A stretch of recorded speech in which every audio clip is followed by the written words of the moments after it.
Não estou falando sobre o caso concreto, até porque não poderia, seria antiético, mas, como a professora colocou, a gente, como acadêmico, a gente tem que se debruçar aos estudos, né?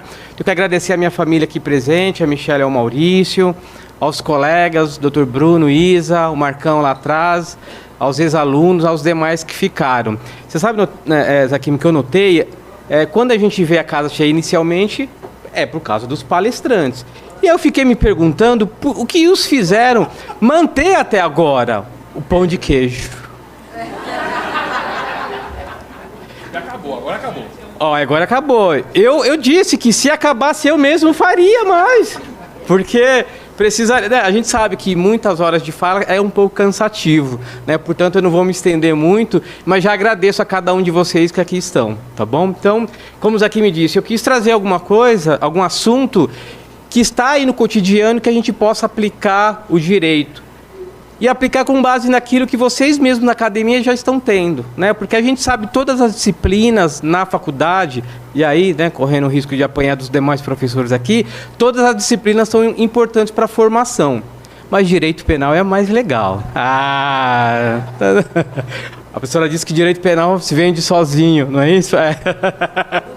Produto vendido, né? Muito bem. Vamos lá, então eu vou falar, a nossa conversa hoje vai ser sobre o caso das lojas americanas e sua repercussão no direito penal. Eu vou falar aqui com base no que foi veiculado na mídia, como eu disse, eu não posso, não poderia me debruçar e falar sobre o processo. Quais são os fatos que nós poderíamos tipificar como crime? Tá piscando lá, será que tipos penais e os tipos penais aplicáveis, no caso, em tese. Tá bem? Muito bem. O que a mídia noticiou, né? Aí eu compartilhando com vocês. Em meados de janeiro, a empresa, né, noticia um rombo de quase 20 bilhões. E depois, né, sabe-se que o valor supera os 40 bilhões de prejuízo. A varejista justifica o rombo, e isso está no processo, as chamadas inconsistências contábeis. Decorrente da falha contábil ao registrar as operações forfait. Eu sei que vocês estão pensando, as lojas americanas realmente estão falidas? Né? A primeira pergunta, eu não vi nada. Né? Segundo, o que é operação forfait? A gente vai trazer o conceito aqui para você. Tá? Na verdade, é uma operação contábil que de ilícita não tem nada, tem algumas características e é comum os varejistas realizarem esse tipo de operações. Como eu disse, ilícita e corriqueira no mercado, também conhecida como risco sacado. É uma operação triangular em que as vendas são antecipadas pelos fornecedores via empréstimo bancário, sendo quitada mediante o pagamento de juros compostos. O fornecedor dos produtos recebe antes, porém, tal pagamento se dá mediante empréstimo bancário realizado pelo varejista. Pessoal, ao final, não precisa tomar nota agora, prestem atenção, no final eu vou deixar o e-mail, vocês podem solicitar o material, tá bom? E aí eu mando o Pix, é só fazer o crédito, tá tudo certo. Brincadeira, eu terei o maior prazer em compartilhar com vocês, tá bom? Até porque assim, a ideia não é esgotar o tema, mas é fomentar a pesquisa, a discussão, tá bom? Em palavras simples, pessoal, o que é isso? Né? Então, a Americanas, ela pega um empréstimo bancário, quitava o produto, só que veja, como empréstimo bancário, alguém sabe, né? Ou poderia pensar que o empréstimo bancário não tem juros, a gente sabe que tem juros. E o que ela fazia em palavras simples? Ela não contabilizava os juros. Então veja, ela contabilizava só o valor tomado como empréstimo principal e não levava em sua contabilidade os juros. E isso com o tempo, sabe-se que vai gerar um rombo. E é isso de forma bem simples, contábil. Perdoe-me os contadores, mas tentando trazer aqui de forma simples, é esse todo o problema. E vejam, e a Americana vem a público chamando isso de uma inconsistência contábil, uma falha, um equívoco. E vocês vejam o quão problemático isso é diante da sua formação, que a gente vai conversar um pouco aqui sobre hoje. Muito bem. Como eu disse, né, ela fala que foi um erro contábil no lançamento, que teria ocorrido no momento do registro dessas dívidas. pois ao invés de registrar o passivo como dívidas bancárias, logo majoradas pelos juros, lançava como simples despesas ao fornecedor. Então veja, ela está dizendo que lançou, mas se equivocou quando deixou de lançar os juros. E isso foi vindo com o tempo e hoje são o que a gente conhece como esse valor de 40 bilhões.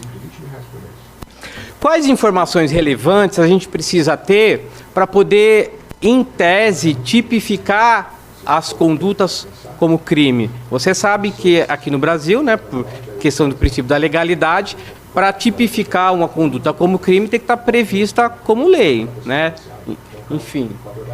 Primeiro, informação importante, a Lojas Americanas, ela tem negociada suas ações na Bolsa de Valores, tá? Segundo, além da sua contabilidade interna, a Americanas tinha no período 2017-2018 a KPMG como auditor e de 2019 a 2022 a PricewaterhouseCoopers, auditores independentes. Então veja, era uma operação simples, que não lançaram juros compostos. Qualquer um com noção de contabilidade jamais faria de forma diversa. Mas além dos seus contadores internos, ela era auditada por empresas de auditoria. Notem, pessoal, quão perigoso é, porque ela tem suas ações negociadas na Bolsa. Nem todos têm o conhecimento ou a notícia dos registros contábeis, mas logo que uma empresa, em tese sólida, que todos conhecem, que tem, além de sua contabilidade interna, ela tem uma auditoria de duas grandes empresas de auditoria, isso dá uma credibilidade para aquele que investe na Bolsa, para aquele que compra mais ações, com aquele que negocia. Então, veja que não é, salvo o melhor juízo, não é razoável a gente entender que essas chamadas inconsistências ou equívocos não podiam ser notados. Digo, não estou debruçando sobre o processo, mas vejam, fazer um lançamento contábil que é simples, deixando de dar publicidade desses juros compostos, repito, não pode ser entendido só como uma falha, como um equívoco. A gente vai ver que isso tem, ou terá, como já está tendo, vários desdobramentos. Muito bem. Vejam, já se tem notícia, e aí a gente vai falar por quê, né? A Comissão de Valores Mobiliários, ela tem como, ela também pode instaurar inquérito, não sei se vocês sabiam. E parte do seu inquérito vira até um documento para denúncia. Eles montam ou um processo administrativo, que pode virar o inquérito administrativo, e com base nisso o Ministério Público ele faz a denúncia. Termos mais simples ainda, eles fazem a materialização e indica eventuais autores do delito, né? Porque precisa de algum tecnicismo para isso, e a Comissão de Valores Mobiliários tem. Mas o que foi feito? Que já citei notícia. Momentos antes da notícia de que haveria esse rombo bilionário, foram negociadas na Bolsa de Valores as ações das Lojas Americanas.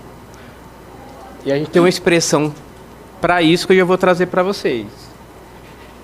E dias depois da notícia, já foi ajuizado uma ação de recuperação judicial que hoje tramita lá na 4ª Vara Empresarial do Rio de Janeiro.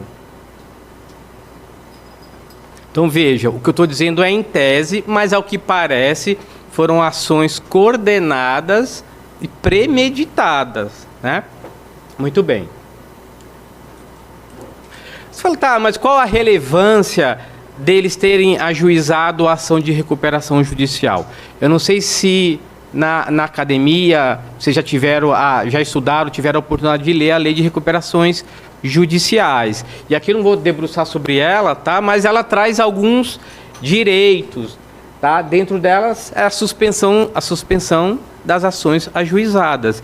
E vejam, pessoal, mais ainda, ela proíbe, está lá no artigo 6º, a proibição de qualquer forma de retenção, arresto, penhora, sequestro, busca e apreensão e constrição judicial ou extrajudicial sobre os bens do devedor, oriunda das demandas judiciais ou extrajudiciais, cujos créditos ou obrigações sujeitam-se à recuperação judicial ou falência. Em palavras mais simples ainda, aquele que entende-se como credor, veja, dependendo das ações que ele tem, o que vocês acham que aconteceu com as ações americanas depois da notícia? Vocês acham que o valor subiu? Né? Ao contrário disso, né? Ao contrário disso, não tem mais credibilidade. Tem ações de uma empresa falida, não tem mais valor comercial, né? Infelizmente. E aquele credor não vai poder demandar. Aquele que a Lojas Americanas deve, não vai poder demandar. Vai ter que se habilitar um processo depois, né? Merecia uma outra palestra, mas de forma simples. Tem que se habilitar lá no processo de recuperação judicial. E a gente sabe que, infelizmente, na prática, dependendo da ordem de crédito, não vai receber nunca, né? Então, vejam, dias antes da notícia, negociou-se grandes ações, vieram a público da notícia do rombo, dias depois já ajuizaram a ação de recuperação judicial, né? Então, e vejam, pessoal, não é qualquer valor, são 40 bilhões, são pelo menos 5 anos dessas, aspas, inconsistências contábeis, desses equívocos. Muito bem. Mais informações relevantes que eu estou trazendo para vocês. Como eu disse para vocês, a Comissão de Valores Imobiliários, ela tem a competência também, a legalidade, para instaurar procedimento administrativo. E esse caderno investigativo, ele pode ser o supedâneo para instaurar um inquérito policial. Na verdade, substitui até o inquérito policial, mas pode ser um supedâneo, um caderno para fazer a denúncia. E na maioria das vezes, e aí conversando com alguns amigos promotores, é com base nessa investigação que eles fazem, e podem sim investigar, foi instituída por meio de lei, a CVM, é por meio desse caderno que se fundamenta a denúncia. Eles têm a capacidade de verificar. Muito bem. Já tem esse procedimento para investigar esse rombo e essas inconsistências contábeis. Eles já estão verificando, através de procedimento administrativo, essas ações, né? Porque, veja, e aí a informação privilegiada, né? Adiantando um pouquinho lá na frente, essa informação privilegiada, ela é tipificada como crime. Tá? A gente vai trazer o tipo penal aqui para vocês. Tem procedimento instaurado contra as empresas de auditoria externas. Já tem procedimento para investigar essas empresas. Porque, vejam, não é uma transação contábil que exige um grande malabar, nada. É uma transação simples, conhecida e praticável. Logo, não era sequer aceitável da contabilidade interna, muito menos, ao ser aditada, não ser constatada nenhuma irregularidade. Não estou dizendo que essas empresas estão ligadas, mas veja, pessoal, a gente vai ver que aqueles conceitos que a gente tem no direito penal, lembra do conceito do garante, que é aquele que tem a obrigação de dar garantia? Essas empresas, elas funcionam como garantes, ou seja, elas dão legalidade, elas avaliam, elas dão a credibilidade a todas as transações das lojas americanas. Porque aquele que vai negociar, que vai adquirir uma ação, ele quer saber se o seu negócio é seguro, se está sendo feito da forma correta. E quando você vê e fala, além de ser uma loja que eu conheço há anos, está aí na mídia, ela é auditada pela KPMG, pela outra empresa, enfim, isso traz uma credibilidade. E logo, você se depara com um rombo desse, diante de uma falha que uma simples verificação seria possível notar, tem que ser de fato investigada se existe participação e, se sim, de que nível foi essa participação. Disso tudo, quais fatos a gente pode subtrair para poder ser tipificado como crime? Vejam, repetindo, em tese, essa foi a avaliação que eu fiz. Claro, se depois da palestra algum diretor lá da loja americana me contatar, eu vou falar, não, aquilo foi só teórico, não aconteceu nada disso, o papo é outro, lá era só teoria. Loja americana é só teoria, tá? Muito bem. Alegação das inconsistências contábeis e tratar-se de uma operação contábil sem grandes problemáticas. Isso é um fato que merece reflexão, a gente vai falar um pouco disso. A atuação das empresas de auditoria. Eu vou mostrar para vocês que nós temos leis que podem punir essas empresas de auditoria. Essa negociação momentos antes do anúncio do rombo, isso a gente vai trazer já qual tipo penal para isso. E o fato de eles terem ingressado, logo após a notícia, terem ingressado com ação de recuperação judicial. Palavra simples, eles dão a notícia e talvez estão usando a justiça para se blindar, para blindar o patrimônio da empresa, né? Então, talvez usando a própria justiça em benefício próprio, né? Porque 40 bilhões, provavelmente, até para quem não é o contador, e pela falha que foi, é uma ação que tem conivência? Não tem, né? Isso eu não tenho dúvida que vai ser apurado. Muito bem. E aí, lembrando, pessoal, qual tipo de imputação tem importância no caso dos crimes econômicos, né? A gente vai avaliar isso, a gente aprende lá nos primeiros degraus do direito penal, que as condutas no ramo de direito crime econômico pode ser comissiva, no fazer, falar, olha, realmente, faz isso, faz aquilo, mas também no de dar ordens, porque, de repente, esse lançamento contábil, quem o fez recebendo ordem de alguém. Então, isso precisa ser avaliado. Precisa, antes de tudo, entender qual a estrutura contábil, a estrutura gerencial da empresa, para saber quem dá ordem, quem recebe ordem, quem tinha o dever de fiscalizar, quem tinha o dever de acompanhar, quem tinha o dever de conferir. Isso precisa ser demonstrado durante toda essa investigação. E pode ser também, que é o mais comum, verificar das condutas omissivas. E aí, o que seria isso?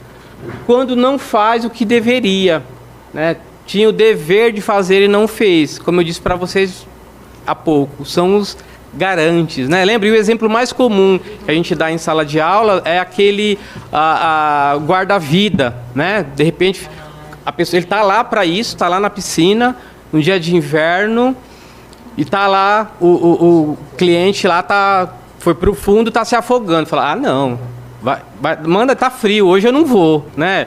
Não, acabei de fazer a unha e não vou entrar na água. Não, você tem o dever de agir. E o que a gente observa nesse tipo de crime é que, na maioria das vezes, ele acontece nessa conduta omissiva, tá bom?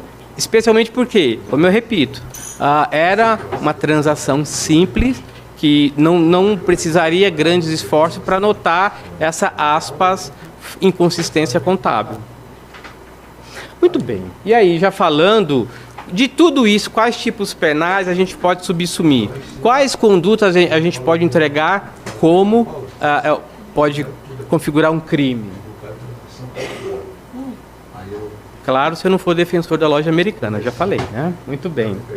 Pessoal, a gente tem lá a Lei 6385/76, ela dispõe sobre o mercado de valores mobiliários e cria a comissão de valores, né? A CVM, ela foi criada em decorrência dessa lei e traz lá alguns dispositivos para proteger os acionistas e para punir aqueles que, em tese, praticam algum ato ilícito.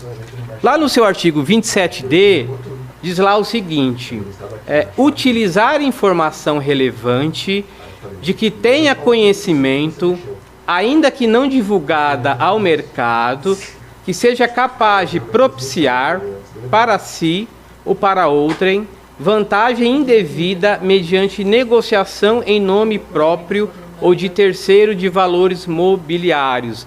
Essa foi uma terminologia, né? Nos Estados Unidos a gente via bastante, mas é possível, já temos alguns sujeitos ativos condenados por esse tipo penal. Depois dos 40 você precisa usar óculos, né? É o chamado, pessoal, inside trading. O que seria isso? Lembra que eu falei para vocês há pouco que momentos antes da notícia do rombo, da inconsistência contábil, foram negociadas as cotas, as ações das lojas americanas? Então vejam, pessoal, aquele que recebe a notícia pode ser imputado por essa conduta. Então vejam só. E aí a gente tem duas práticas, né? A doutrina classifica os autores primários, podem ser os diretores, os conselheiros com vínculo. Por isso que eu disse que é importante, para fazer esse tipo de defesa ou acusação, a gente precisa entender o organograma das lojas americanas. Mas por quê? Diretor, conselheiro com vínculo que teve ou deu a notícia pode ser inculcado nesse tipo penal.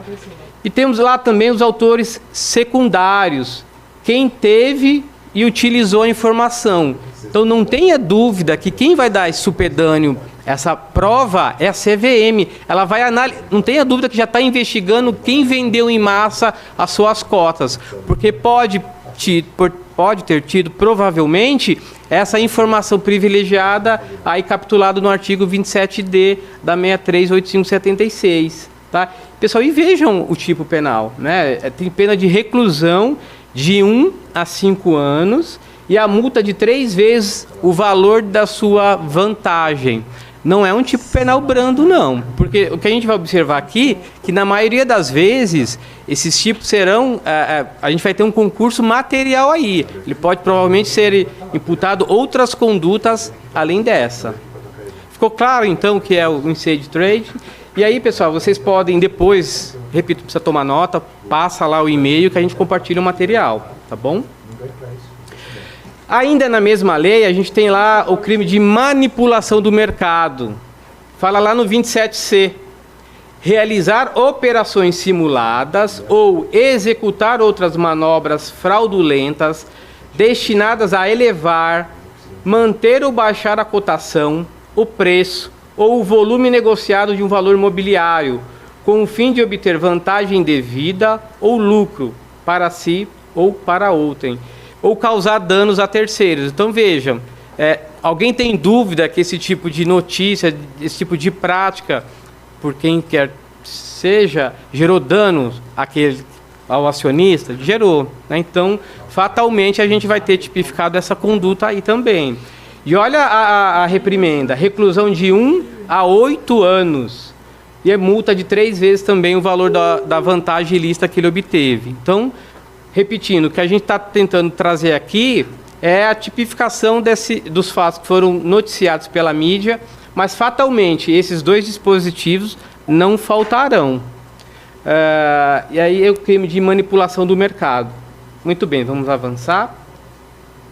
Pessoal, a gente tem também o crime de lavagem de dinheiro. Ele está lá na Lei 9.613 de 98. O artigo 1º, o que ele fala, pessoal? Ocultar ou dissimular a natureza, origem, localização, disposição, movimentação ou propriedade de bens, direito ou valores provenientes, direta ou indiretamente de infração penal. Eu vi até a fala de alguns promotores, inclusive não do caso, tá? Mas aqui de São Paulo, porque esse processo fatalmente vai ser tramitar lá no Rio de Janeiro, que seguramente faria parte da denúncia esse tipo penal.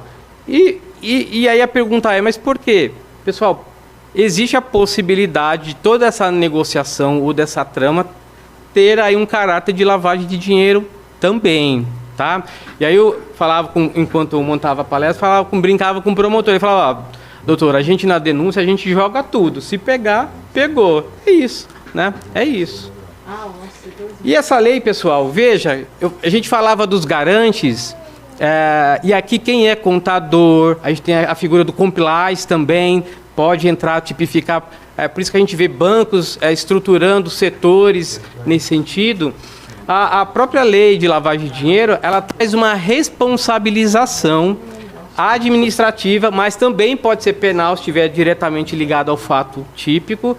Ela traz uma responsabilização também a essas empresas, tá? Se você olhar lá no artigo 9º, ele fala também da responsabilidade, e aí não vou ler todo tipo para não cansá-los, mas olha lá, as empresas de contadoria ou auditoria.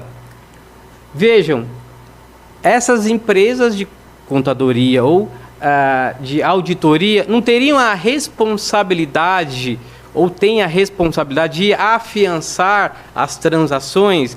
Com isso, elas não dão credibilidade às transações e a lei de lavagem de dinheiro responsabiliza essas empresas também.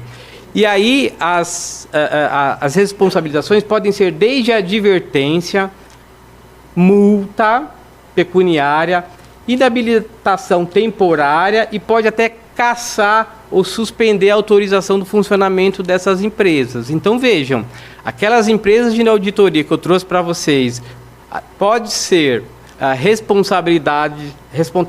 responsabilizadas civilmente, administrativamente e penalmente se tiver ligação direta.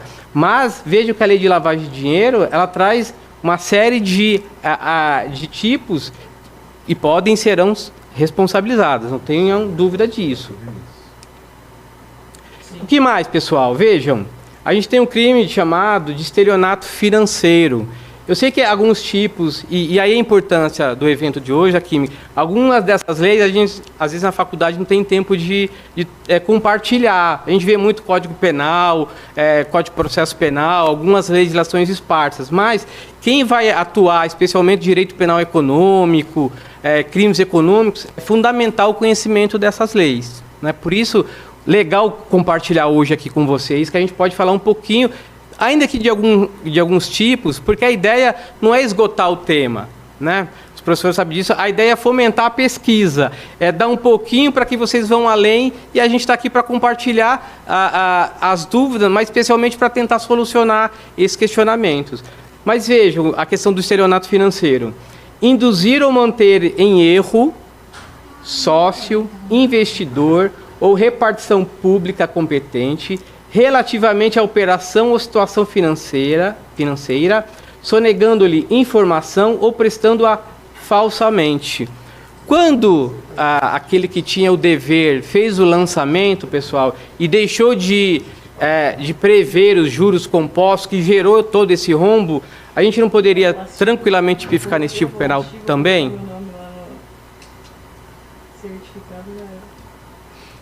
Isso seguramente vai fazer parte da denúncia, tá, pessoal? Isso a gente não tem dúvida que amolda-se perfeitamente. Aliás, a lei, se vocês verem, define os crimes contra o sistema financeiro nacional e dá outras providências. Então, fatalmente, esse tipo penal fará parte também do caderno investigativo e não tenho dúvida aqui da denúncia. E aí, pessoal, fazendo aqui as vias de promotor, né? É o se pegar, pegou, né? Então, se tiver mais de uma pessoa, e certamente tem, a gente não tem lá o crime de associação criminosa, né? Tem lá, associar-se 3 ou mais pessoas para o fim específico de cometer crimes. Então, se cada um deles tem a noção, né, da conduta de outro, juntos para obter o mesmo fim, eu não tenho dúvida também que em crime, em concurso material, a gente pode amoldar aí o artigo 288 do Código Penal também. Tá bom? Bom, eu sei que todo mundo tá... E é uma pena para não ter aquele... né? Porque tá todo mundo cansado, mas...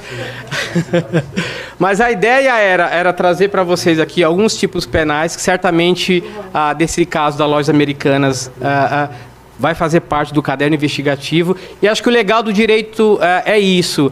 É você, ainda no banco acadêmico, perceber que tudo aqui acontece ao seu redor, você já consegue entender e aplicar uma norma. Vejam que tudo que eu trouxe aqui, quem não teve no banco acadêmico vai ter. Mas, como já foi trazido aqui, é sempre necessário que a gente busque muito mais do que é dado dentro da academia.